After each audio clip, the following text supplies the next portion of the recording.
பொடி நடையாக அமெரிக்காவை வலம் வருவோம். கடல் மேல் சிவப்பு கம்பளம் விரித்து ஐரோப்பாவில் குடி புகுவோம். நம் காதலை கவி பாடவே செல்லியின் வைரனின் கல்லறை தோக்கத்தை கலைத்திடுவோம்.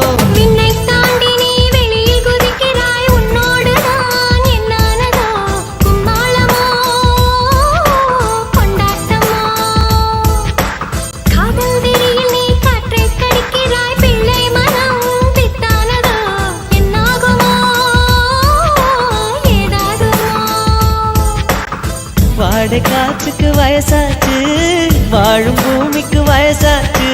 கோடி யுகம் போனால் என்ன, காதலுக்கு எப்போதும் வயசாகாது.